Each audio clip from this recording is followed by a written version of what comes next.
欧阳雅没有再说什么，她走出厨房，重新在沙发上坐下来。欧阳太太还是给她拿来了点心，说道：“阿雅，饿得厉害的话，还是吃2块点心吧，也不算太甜。知道你不爱吃太甜的。”点心师已经改了，放糖量已经放得很少。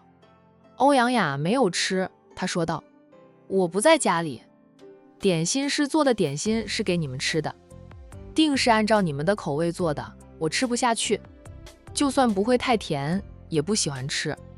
不仅仅是太甜的问题，而是以点心师的手艺做出来的点心，他都不爱吃。要不吃点零食？”欧阳太太心疼女儿饿着，又去拿来了零食。或者吃点水果也行，你能吃下去的水果，家里长期都有的，绝对的新鲜。妈，不用了，你坐着，不用给你拿这样那样的。战远说等半个小时可以喝汤了，我再等等就行。他不喜欢空腹吃水果，一般都是吃过饭半个小时后才吃水果。战远也是的，知道你不会吃飞机餐，怎么不给你做几样点心带着，让你在路上吃？欧阳太太抱怨着，饿着了她的闺女。欧阳雅杯子里的水冷了，她起身自己去加了热水，喝了2口热水。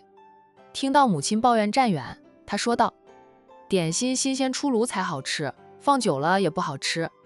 从酒店坐车到机场，再坐飞机回来，好几个小时，外面又天寒地冻的，点心会冷得快。我让他不用做的，早上吃过了早餐才出门。平时做事都不觉得饿，现在不做事反而觉得饿了。”欧阳太太说你平时忙着工作，忽略了你的饥饿，就不知道饿。欧阳雅重新坐下来，等着战远叫她去喝汤，又觉得等待很无聊，便起身对母亲说道：“妈，我出去看看那2小只。”“去吧，穿上外套，外面冷。”欧阳雅把进屋就脱下的外套重新穿上，出了主屋。2小只还在堆雪乌龟，堆了一行，还开始往树上堆去。她悄悄走过去，看着兄弟俩，他们玩起来一点都不怕冷，堆着乌龟，专心致志的。欧阳雅有点羡慕这2小只，虽说以后他们的压力会很大，现在却是无忧无虑的。几房人才得了这2个小家伙，大家都疼着他们，宠得不行。他们想上房揭瓦，家里长辈都会给他们扶梯子。好在有他这几个当姐姐的管得严一点。2小只虽说被宠着，倒也没有翻天，在学习方面也很优秀。以后家族里的生意是交给兄弟俩的，他们需要比姐姐们更加优秀，自然要付出更多，学得更多。不过欧阳雅也会让2个弟弟劳逸结合，玩乐的时候就好好的玩，学习的时候就专心学习，不要想着其他。大姐，欧阳俊似是感受到了姐姐的注视，一扭头看到大姐，他开心地叫了一声，人跟着站起来，就要扑进大姐的怀里。欧阳雅故意一脸嫌弃的：“你手上脏，别扑过来，弄脏了大姐的衣服。拿你的压岁钱给大姐买件新的。”欧阳俊笑着：“好，我给大姐买新衣服。小家伙不缺钱，逢年过节，家里长辈都给他很多红包钱，他的钱交了一部分，母亲帮他保管着，一部分他自己打理，平时想要买什么，就拿自己的钱去买，还会记账呢，记着自己的钱都用到了什么地方，买了什么东西。”欧阳雅半弯着腰，轻捏一下弟弟的小脸，眉眼带点笑意：“你认真学习，听听话话的，大姐就很开心了，逗你玩的。不用你给大姐买衣服，大姐最不缺的就是衣服。她衣帽间里很多衣服都没有穿过，平时她都是穿着女士西装，只有周末休息在家里才会穿一穿日常便服。母亲以及几个婶婶，只要他们做衣服，就会帮她做几身。欧阳雅根本穿不了那么多，可是母亲和婶娘们还是喜欢给她做新衣服，说她是女孩子，就要穿得漂漂亮亮的。还有那些珠宝也是，他只有出席宴会才会佩戴珠宝，平时都不戴。母亲很喜欢珠宝，出了门总要去逛珠宝店。逛购物，他自己买，也给女儿们买。欧阳雅的珠宝库里收藏着的各种珠宝，都可以开一家珠宝店了。大姐，我很认真学习的了。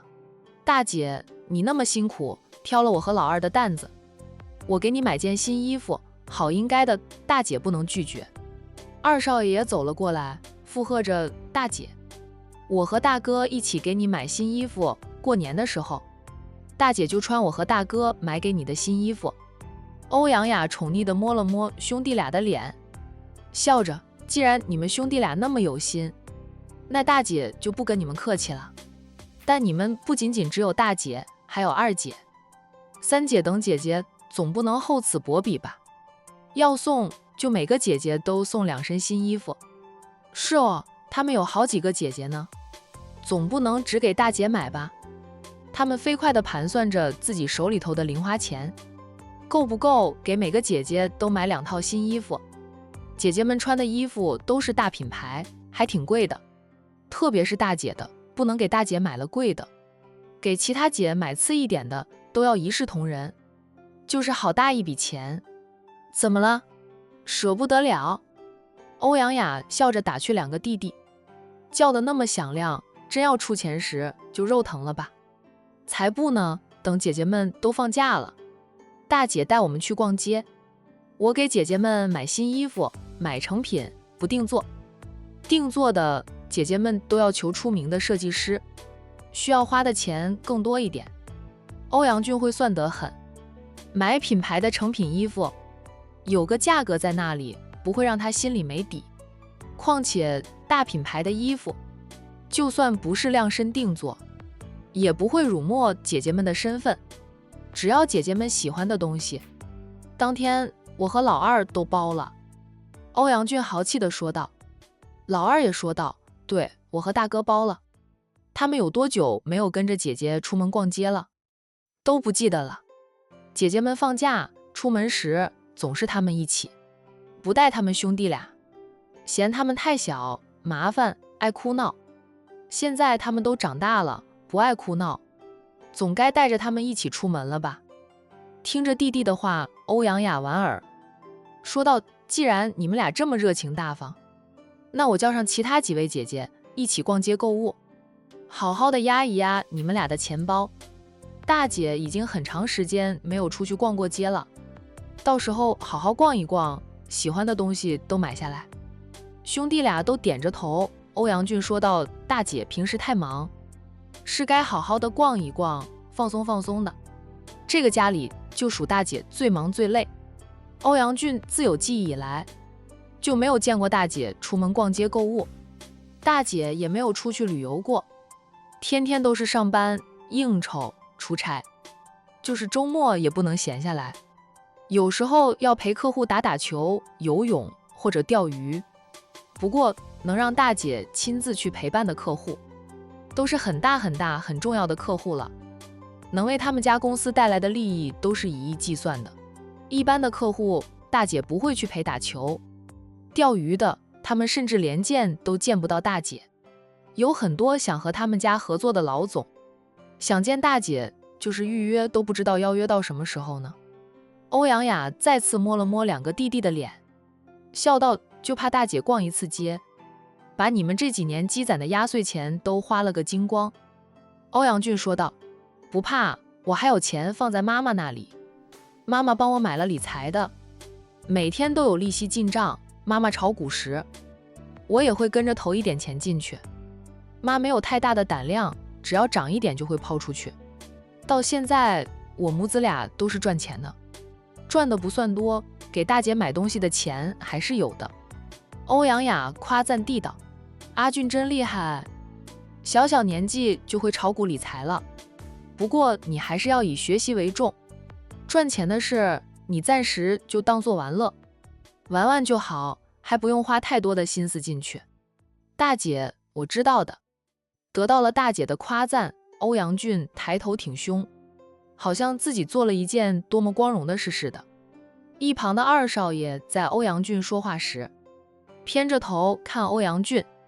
等欧阳俊说完还得到大姐夸赞时，他说道：大哥，你好厉害，你还会跟着大伯娘炒股。我的钱交给我妈妈帮我保管，我妈就是帮我存在银行里，也有利息的，就是不如大哥的利息那么高。二少爷多少都听说过炒股的事，生在商人世家，他们骨子里头就喜欢经商，可能在娘胎里都在想着出生后怎么赚钱呢。不过二少爷的父母不喜欢炒股，他们是会投资其他生意。对于儿子的压岁钱，他们就帮忙存进银行，留着儿子长大后可以当成创业的资金。虽说欧阳家的生意做得很大，做父母的还是希望儿女长大后能凭着自己的本事闯出一片天，实在闯不出来再回家继承家业。欧阳雅说道：存在银行吃利息也是可以的，低风险。炒股买理财产品有风险。老二的父母没有欧阳雅的父母胆子大呀，在欧阳家不说大房打理家族生意的事，就是他们自己的私房钱都有不少，大房自己的产业也不少，就是他们一家子都敢闯敢拼。欧阳太太都不太懂生意的，天天在家里当太太，人不出门却也能赚钱。在这样的环境下，欧阳雅敢说两个弟弟长大后，他亲弟弟绝对是那种胆大包天的野心家，小堂弟则属于那种中规中矩的人。有野心不是坏事，但不能干没有把握的事，更不能闯出祸来。欧阳雅德跟父母聊聊弟弟的教育问题，就一个亲弟弟，他对弟弟的教育还是很重视的，再忙也会过问弟弟的学习情况。弟弟若是闯祸犯错，家里长辈都宠着，舍不得打，舍不得骂。只要欧阳雅知道了，他可不管弟弟是哭是撒娇，教训一顿，再纠正弟弟的错误，然后让小家伙抄检讨书。父母叔婶们包庇护着弟弟的话，他们也要跟着一起写检讨书，看谁以后还敢包庇两小子，护着他们到处闯祸的。当然无伤大雅的调皮行为，欧阳雅不会拦着，男孩子调皮一点很正常，只要他们知道什么事该做，什么事不该做就行。三观从小就养正，以后长大了，胆子再大也不会干出伤天害理犯法的事情来。阿雅，战远说可以喝汤了，他给你盛了一碗汤，叫你回去喝汤。欧阳太太走出来，看到女儿和两个小子在一起，她边走过来边叫喊着。梁小芝听到可以喝汤了，两眼亮晶晶的，立即拍了拍手，一左一右抓拉住欧阳雅的手，摇晃着说道：大姐，我也想喝汤，战远哥哥煲的汤很好喝，大姐，我今天要在你家里吃饭，我也要喝汤。老二也不甘示弱，只要战远哥哥回来了，他每天的三餐就在大伯家里解决了。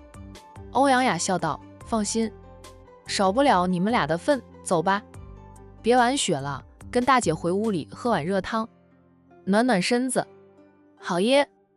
欧阳俊欢喜地叫喊着，然后松开了欧阳雅的手，撒腿就往主屋跑去。阿俊，你别跑那么快，小心摔着。欧阳太太连忙叫喊着，也顾不得那么多，扭身就跟在小祖宗的后面走着，边走边叫喊。老二也赶紧追赶过去，好像自己跑慢2步就没有汤喝了似的。欧阳雅失笑地看着两个弟弟，一溜烟就跑得无影无踪的。再看两个小家伙堆的一堆雪乌龟，还挺像的。他忍不住掏出手机拍了2张相片。一年都难得发2次朋友圈的欧阳大小姐，发了2张雪乌龟的相片到朋友圈去，配上文字两个弟弟的杰作，很快点赞如潮。他的手机也响了起来，是他唯一的好朋友打过来的。欧阳，你什么时候回来的？我旅游回来，给你送了手信过去。阿姨说你出差了，知道你忙，我不好打扰你。欧阳雅边往主屋走去，边说道：今天刚回来，下午就要回公司了，你舍得回来了？我还以为你夫妻俩要游上好几年才回来呢。他的好友傅若彤3个月前结了婚，然后小夫妻俩出国度蜜月，说是度蜜月，却是一走3个月。小夫妻俩虽说属于商业联姻，但也打小就相识的感情深厚，又都不是家中长子长女，不用接管家族事业，手里头不差钱，又嫌这不度蜜月，都度了3个月才回来呢。这不快过年了吗？家里的长辈天天打电话催着，我们俩回来过年就回来了。傅若彤回答之后又说，欧阳雅，你这出差刚回来也不休息休息，就马上回公司了。欧阳，你也太拼了吧，你那些妹妹也有好几个能帮忙的了，分点事情给他们去做，别什么都往自己身上揽，没得累死自己。傅若彤是挺心疼这个好友的，2个人是好友，但自从欧阳雅接管家族事业后，2个人很少能够聚会，因为欧阳雅太忙，很多时候他们都是靠着手机联系保持着友情。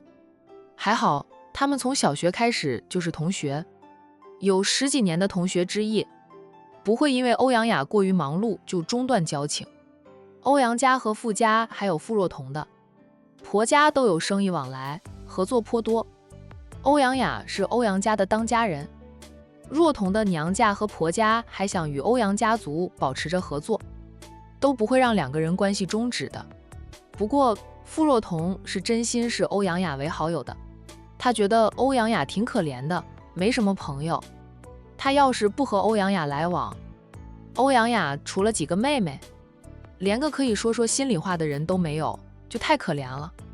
他也很佩服欧阳雅，欧阳家族的生意做得那么大，欧阳雅竟然挑起了重担，经营的比欧阳老爷子活着时更好，稳住了 A 市商界龙头老大的地位。2个人是同学，接受一样的教育，欧阳雅咋就比他优秀呢？看看他只知道和新婚丈夫甜言蜜语，谈情说爱，游山玩水，买东西，老公还嫌她花钱花得不够多。傅若彤觉得可以拿老公给她的零花钱跟着好友学做生意，投资一些小项目，以前生钱不能当一条米虫呀。他们有他们要做的事，谢谢你给我带的手信。母亲还没有和他说。欧阳雅笑着，等我忙完，公司放年假了，请你吃饭。等你放年假，估计是年30晚了。行，等你有空了咱们再聚。对了，差点忘记和你说了，高中同学聚会，你要不要参加？在年26，那个时候大家应该都放年假了吧？年年同学聚会你都不参加，大家都是找我打听你的消息，特别是咱们高2高3时的班长，他每次都问起你，他还单着呢。我觉得他是等你，对你旧情难忘。欧阳雅是没有恋爱过，不代表没有人爱慕她。从初中开始，她本班的男生，其他班的男生，甚至高年级的学长，爱慕暗恋她的不计其数，愣是没有一个能融化她那颗冰冷的心。班长对欧阳雅的感情更深，高中毕业后虽说不同一个大学，依旧放不下，到现在都将近10年了。欧阳，你平时忙着管理公司，应酬也没有时间恋爱，这都快27岁了，还没有恋爱过，我看着都替你着急。要不要参加一下高中同学会，给咱们班长一个机会？大家都是老同学，也算是知根知底。他家里条件也不算差，他自己创业，目前有2家公司，3间工厂，有3、4千名工人，属于事业很成功的年轻人了。年龄上只比你大1岁，也挺配的，又是土生土长的 A 市人。傅若彤打这一通电话，主要是游说欧阳雅参加高中同学聚会，也是帮班长牵红线。以前班长是会关注欧阳雅的事，问起欧阳雅的大小事，但都没有其他表示。现在他算事业有成了，才敢托傅若彤过来牵红线。欧阳雅太优秀，他若是没有点本事，让他去追求欧阳雅，他都觉得配不起欧阳雅。就是现在这样，他在地位及财力上，与欧阳雅还是有一大段的距离。欧阳雅想了想后，问道：班长长什么样？我没有印象。读书的时候是挺多男生围着他打转，但他对他们都没有感觉，故而天天都板着脸，冷若冰霜的。出了名的冰美人，他们便不敢有进一步的动作。由于喜欢他的男生太多，他还真的记不住他们的样子，因为他知道他们不会是他想要的男人，所以就不留心，哪里还记得班长长什么样？傅若彤班长在咱们班里算是最帅的男生了，你竟然都没有印象了？好歹同班了2年，与我同班2年的男生不止他一个，我怎么可能都记得？咱们班的女生，我倒是还有印象的，不过来往的也不多，只有你一个。其他女生要么嫉妒他成绩好，家庭背景强，要么就嫉妒他长得美。爱慕他的男生太多，他没有什么朋友，真不是他的问题，是他们嫉妒他，不愿意与他做朋友。他们遇到问题向他请教时，他都会热心帮助，可就是得不到他们的真心回应。一开始他或许还是期盼着能结交到几个知心好友的，后来他就死心了。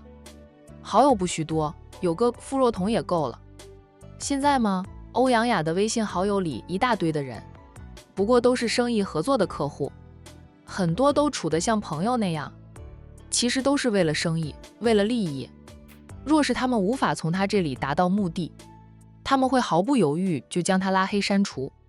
欧阳雅看得通透，好吧，记不记得无所谓，大不了重新认识一下。你年26那天有空吗？有空就跟大家聚一聚。傅若彤跳开了班长长什么样这话题，直接问欧阳雅有没有空。欧阳雅边进屋边说道：现在不确定，90%的可能性是不会参加的，你们不用预着我参加就行。他那个时候估计都还得应酬，哪有空去参加高中同学会？大小姐可以喝汤了。战远温厚的嗓音传来，电话那边的傅若彤听到了战远说话的声音，好奇地问道：欧阳，刚刚叫你大小姐的那个人是谁？你家的新佣人吗？那声音好陌生，不过很好听，是不是个帅哥？欧阳雅望向了战远，答道：是我新请的大厨。若彤，你已婚。傅若彤是个声控，他家男人的声音就很好听，他迷得不要不要的。傅若彤说道：你又换厨师了呀？已婚没事，我就听听嘛。改天去你家里蹭饭吃，带上你老公，别让你老公误会了，以为你来我家里偷情。傅若彤，好吧，我会带上他的。我就看看说话那么好听的男人，应该也不难看吧。欧阳雅默了默后说道：要不你还是别过来吧，我怕你见到他后会后悔嫁人了，因为你已婚，无法再追求帅哥。哇，真是帅哥呀，还是非常帅的那种，我更要过去看看了。能让你对我说出这种话，说明他颜值非常高。欧阳，你要是厌倦了这个厨师，记得跟我说一声，我去捡个漏。颜值高的厨师，我看着赏心悦目，都不会饿了。欧阳雅失笑不已，说道：目前来说，他做的饭菜我还能吃下去，还没有到厌倦的地位。他是个天生爱做菜的人，大概上辈子是个御厨吧，年纪轻轻的厨艺了得。我吃过他做的菜，若有不足之处，稍微提个意见，他下一餐就能改正过来，让我挑不出刺来。就算能让我挑点刺，却又让我不会吃不下，我总觉得他可能还没有拿出看家本领。欧阳雅是有这样的感觉，觉得战远只是以正常的水准给他做饭，并没有拼命的那种，哪怕有些菜会被他挑毛病，偏又让他能吃下去。不像以往的厨师，他挑了毛病就不想再吃。他提了意见，战远很快就能理解透彻并加以改正。说实话，战远不去参加厨神比赛，太可惜了。他若是参赛，估计能打败一般老厨师，拿下冠军。欧阳，你这样说，我更想去看看帅哥了。你什么时候有空，我过去蹭饭吃。欧阳雅笑道。过年那天，我肯定在家里吃饭呢。傅若彤一噎，随即无奈的道：我总不能年30晚跑到你家里吃年夜饭吧？没事，你不在家，我去看看阿姨也行，顺便看看帅哥，看完就回家，不蹭饭吃了。若彤，你都结婚了，让你家男人听到，小心他吃醋。没事，他知道我是这副德行，纯粹是喜欢美好的人和事，并不是要占为己有。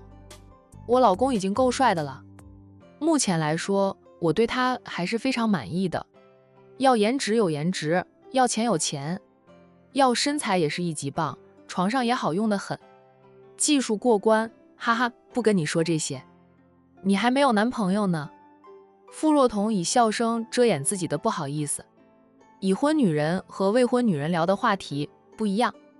我先喝汤，改天有空了再聚。高中同学会我就不去了，祝你们玩得开心点。欧阳雅不想挤时间去凑那个热闹，有时候同学聚会会变味，大家见了面就是各种攀比，男的比事业，比收入，女的比自己的老公，比自己的孩子多聪明。欧阳雅宁愿去应酬，谈生意也不乐意参加同学聚会。她谈生意好歹能让自己的钱包鼓起来。好，改天见。傅若彤知道班长的痴心是得不到回报的了。欧阳从来不参加同学聚会，不管是高的还是大学的，他都没有时间。大总裁忙得很，不像他这种米虫，哪里有热闹就往哪里凑。当然，傅若彤还是喜欢当米虫的，他没有拼劲，容易满足，小日子过得很好，快快乐乐的当条米虫，挺好的。欧阳雅结束了与好友的通话后，便进了餐厅。梁小芝还有她母亲大人都坐在餐桌上了，每人面前都有一碗汤，他们在享用着靓汤。欧阳雅常坐的位置上也放着一碗汤，战远给她盛好的。刚才战远招呼了她之后，便又回到厨房里，还有2道菜，他要炒好才能吃饭。他的未婚妻用过午饭后，略作休息，又得回公司去。战远其实也有点累，不过总要伺候完未婚妻，等他回公司了，他才能好好的休息休息。晚上若是未婚妻不回来吃饭，他可以上班，也可以继续休息。欧阳家还有其他厨师，他服务的对象主要是欧阳雅，其他欧阳家人，他心情好想服务就服务，不想服务，他们也不会说他什么。不过战远是把欧阳家看成自己未来的岳家，对于欧阳家人喜欢他烧的菜，他很乐意给他们烧一桌子拿手好菜的，特别是对欧阳太太以及欧阳俊，战远特别的包容，这可是未来的丈母娘和小舅子。欧阳雅很严肃，哪怕对唯一的弟弟也严肃，但他对弟弟的疼爱也是真的。大姐，喝汤了。战远哥哥煲的汤很好喝。欧阳俊对欧阳雅说道。我等会儿还要再喝一碗。欧阳雅说道，马上就可以吃饭了。你喝太多汤，等会儿就吃不下其他菜了。不是说很想念战远哥哥做的菜吗？还有点心，叫他给你们俩做些点心。下午练完琴可以吃2块点心，再去画画，还有给你们俩买的计算题都要做了。明天早上吃早餐，大姐要检查你们的作业是否完成，画的话也要给大姐瞧一瞧。梁小芝顿时小脸一垮，觉得碗里的汤都失去了味道。欧阳俊求助地看向了母亲，盼着母亲替他们俩说说话，不要安排那么多功课给他们俩，他还想和弟弟打雪仗呢。欧阳太太接收到儿子求助的眼神，她瞄了一眼长女后，就装着没看到儿子的求助眼神似的，悠闲地享用着靓汤。在长女管着儿子的学习时，他们做父母的就算心疼儿子也不敢出声，只能在一旁看着或者直接走开，眼不见为净，就不会心疼儿子了。用长女的话说，阿俊和老二以后都要接管家族事业，不努力点哪成？欧阳家阴盛阳衰，兄弟俩要特别的优秀，才能变得强大，才能不被人欺负，守住祖宗留下来的庞大产业。见母亲不说话，欧阳俊就知道求助失败，都习惯了，还是忍不住奢望一把，结果回回都是失望。大姐，我知道了。老二乖巧地应着，弟弟都表态了，欧阳俊也赶紧表态，但他却在桌子底下踢了弟弟一脚。兄弟俩都不同心，不在同一阵线上，所以次次败在大姐轻轻松松的几句话之下。老二被大哥踹了，不吭声，但表情颇为委屈，以为他想学习啊，还不是大姐太严肃，比他们的老师都要严肃，家里长辈都不敢在大姐面前吭声呢，他们更不用说了。欧阳俊郁闷的话悲愤为食欲，午饭吃的特别多，还是他家大姐担心他会吃撑，拦了他，他可能真会吃撑，撑着了就不用写作业了。饭后，欧阳雅对战远说道：战远，你午休起来给阿俊他们做些点心，给阿婷留一点，他最喜欢你做的点心。晚上我不回来吃饭，你的时间自由安排。对了，跟你说说放年假的事，你介意过年都上班吗？我可以给你5倍的工资，另外还有过年礼物及过年红包。欧阳雅考虑到自己过年几天是1年之中最放松的时候，不想饿着肚子，想留战远在家，不给他放年假了。不过可以在工资上给战远补贴。战远温和地看着他，欧阳雅对上他的视线，总觉得他的眼神似乎藏着点其他意思，但又摸不透。欧阳雅没有自作多情，认为战远是爱慕他，因为他发觉他看谁都是差不多的，只有在与他谈及做菜，他的眼神才会特别的亮，他对做菜才是狂热。欧阳雅，你想什么呢？欧阳雅在心里骂了自己一句，觉得自己忽然间无中生有。我奶奶年纪大了，她老人家就盼着过年时，儿孙们都回家，能聚一聚，热闹热闹。战远没有马上答应他要放弃年假，他温和地说着自己家里有老人家盼着他回家过年。欧阳雅抿唇，暂时不语。战远哥哥，你要是回家过年，能不能带上我？我听二姐说你家那边不冷的，我想去你家里过年，那样就不冷了。还有我也要去。梁小芝嚷嚷着。欧阳太太动了动嘴皮子，很想问战远，他跟着去，战远接一步。话到嘴边，欧阳太太还是咽住了，没有说出来。不过很快，欧阳太太就想到了解决的办法。她向长女提议：阿雅，我们一家人已经很久没有一起出去旅游过，妈也没有去过管城，要不咱们过年就去管城旅游过年怎么样？妈也听说那边美食众多，又不冷，10几度的气温对我们来说太舒服了。战远笑着，要是太太和大小姐过去玩，我可以给你们当免费的导游，再包你们的食住行。我在管城也有几家酒楼餐馆的，请你们去我的酒楼餐馆品尝我管城的特色菜。就是欧阳雅真去管城旅游的话，很容易就察觉到她的真实身份。战远是没有刻意隐瞒，但也没有坦白地说自己是管城第1豪门的6少爷。欧阳雅查了他2次，都没有查明白，那是他大哥帮他遮掩了。再者，他只是当厨师的，欧阳雅也没有再往深里查。欧阳雅说道：旅游也挺累的，我就休息个3、4天，不想跑那么远。战远，你奶奶多大年纪了？身体怎么样？还敢坐飞机吗？我可以给你家里人订好来回机票及酒店，你接他们过来。过年时候你给你做好了饭，就可以去酒店和家人团聚。你们一家人在 A 市的所有开支，我都包了，怎么样？”战远说道：“谢谢大小姐如此为我着想。我奶奶年过80，不过身体还是很硬朗的，还敢坐飞机，就是我家里人太多，一大家子的，不好让他们都过来，还是算了吧，我跟家里人说一声，今年过年我就不回去了。家里长辈也能理解的。”在过来之前，他就考虑了这个问题，家里长辈也做好了他不回去过年的心理准备。明年他就带着欧阳雅回家过年，敲定他和欧阳雅的婚事。奶奶给他们是1年的时间，只要他们用心对待未婚妻，1年时间足够攻占他们的新房。过年那几天的工资，大小姐看着给就行。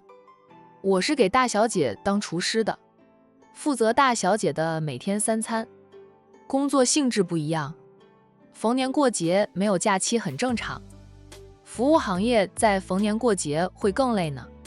欧阳雅说道：“剥夺了你的假期，我给你5倍工资，你家里地址给我，我让人给你家里寄点年礼。谢谢大小姐，不用那么客气的。”战远嘴上说着，却又拿来了纸和笔，写下了自己公司的地址，交给欧阳雅，说道：“我家里远离市中心，收快递没那么方便，寄到我公司去，让我秘书帮我收一收，到时候再送到我家里去就行。他今年是还不能带未婚妻回家，不过可以让父母以及奶奶提前1年收到他们准儿媳妇的年礼。”欧阳雅做梦都想不到，战远从头到尾瞄准的都是他，从心里把他当成了老婆来宠着的。欧阳雅接过了写着战远公司地址的纸条，看了2眼，对地址有点印象，跟他调查战远得到的结果一样。战远倒是没有骗人。其他人听到战远说不回家过年，都松了口气，不用全家人打包去管城过年了。江城凤家大宅的所有人都忙得脚不沾地，为着今晚的晚宴准备，族里的很多人都跑来帮忙，也是想留在大宅里参加晚宴。他们发现了家主邀请今晚参加晚宴的族人，都是有点能力的，觉得家主偏心，有能力有本事的就邀请普通的族人，就算辈分比家主还高的家主都不邀请。而且今晚的晚宴，上任家主的长女也会来，他们很多人都还没有见过凤莹小姐，但听说了凤莹小姐在管城的传说，好奇得很，想一睹凤莹小姐的风采。有些见过凤莹小姐的人回来吹，说凤莹小姐和上任家主一样能干，比现任家主优秀，说什么只要凤莹小姐回归凤家，凤晴能不能接管家主之位都是未知数。下午4点多，凤家大宅便敞开了大门，等着迎接凤莹小姐一行人。不过最选到来的竟然是江城的那些媒体记者。今天一直都待在大宅里的凤月，收到消息时眉头皱的都可以夹死蚊子了。他冷着脸冷冷地问着管家，是谁邀请媒体记者过来的？